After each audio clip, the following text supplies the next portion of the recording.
welcome. Now, most of you are probably looking at this thinking, what on earth have we got here?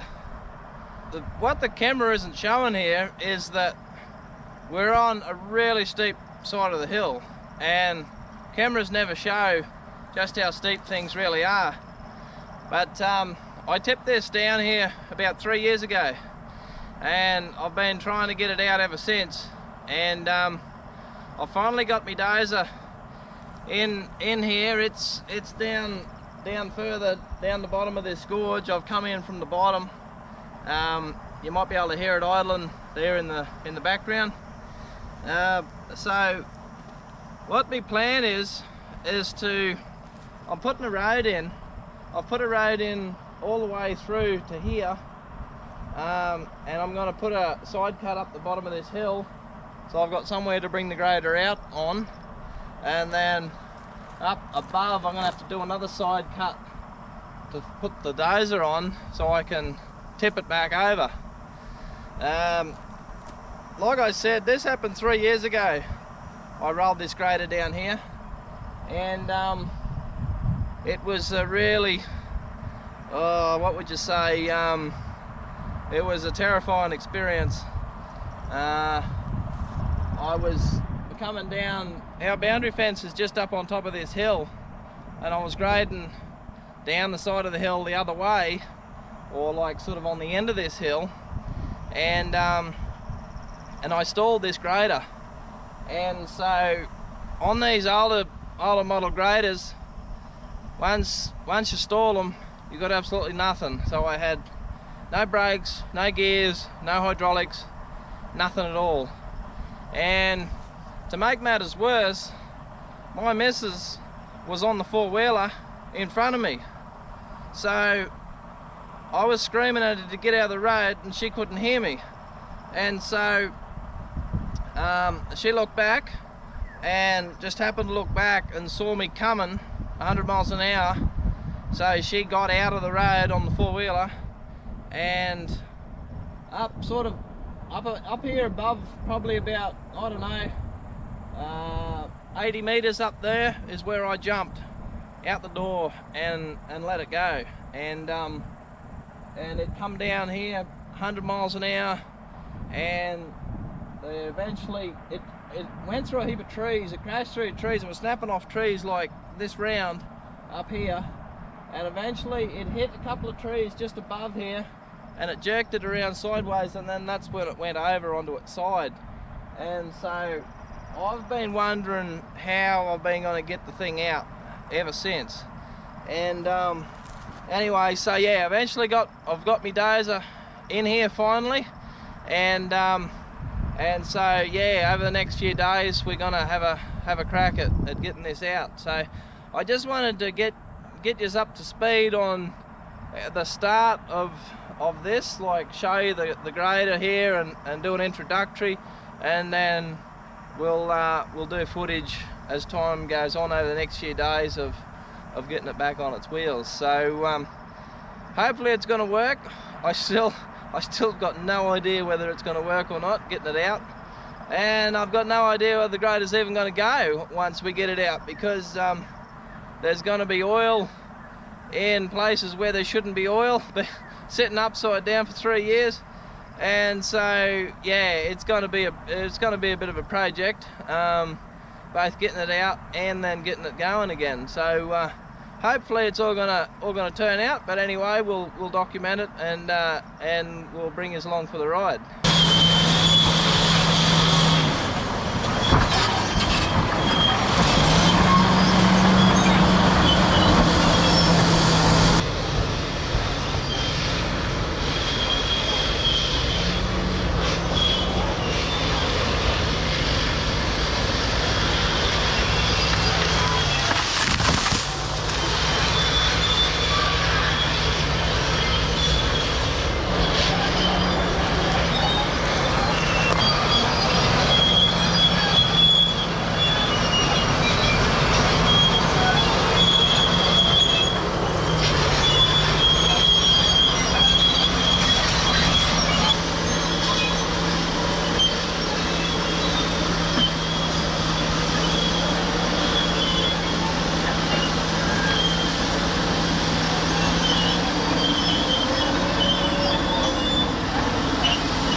So now that I've got the road pushed in into the back of the grader here with the dozer, what I'm gonna do now is this lump of railway line here, I'm just in the process of strengthening it up, and then I'm gonna chain it underneath the grader, underneath the two tandems, standing straight up and down, and then I'm gonna be able to put the sling on the top of that.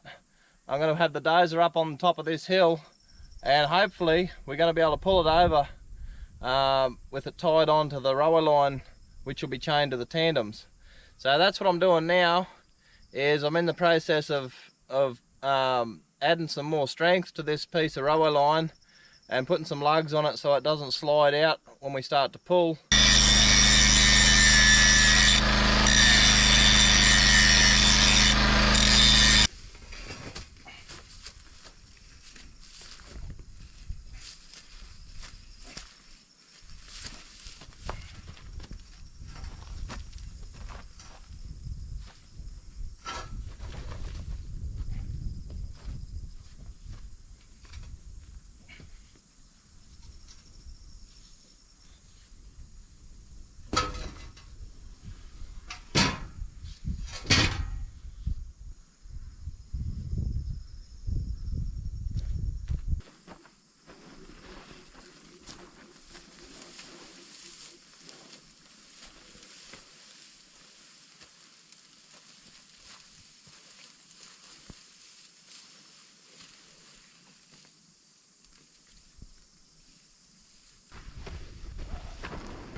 I'd rather be pulling these heavy slings down the hill rather than taking them up, but I've only got a certain amount of big slings and big chains, so I'm having to stretch them out up the hill, so I work out how far I've got to reach up the hill, and that will determine then where I put the side cut to sit the dozer on to hook hold of the top of the slings.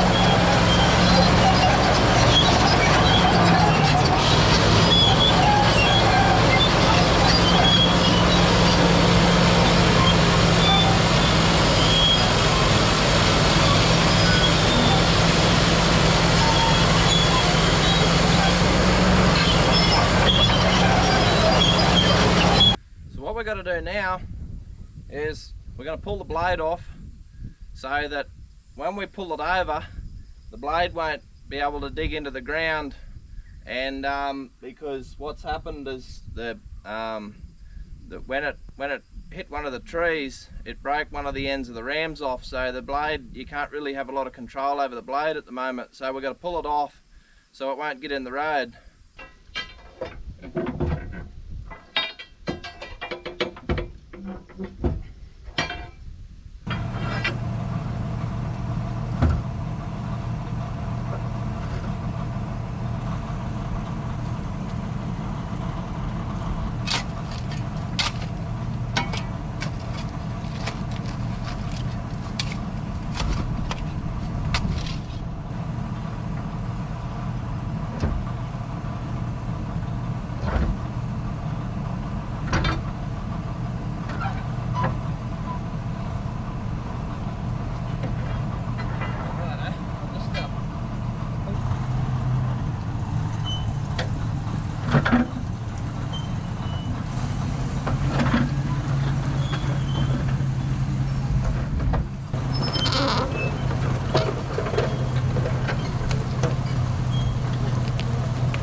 Okay, there we go. So we finally got it back on its wheels, and we got it on the side cut. Now's the next process of getting it going, which yeah, I'm just gonna leave it for the time being. Just gonna let all the oils drain back where they should be. I'll leave it here for a couple of months, and then we'll see about getting it going. So as you can see, I've had my wife here helping me. It's been a fairly what would you say, a scary sort of a day, working on the side of the hill here. And yeah, our biggest fear was with the machines that we had in here, trying to get it out. Our biggest fear was that it was going to do the same. We're going to do the same thing with another machine. So yeah, so that's about all that we can sort of share for the time being.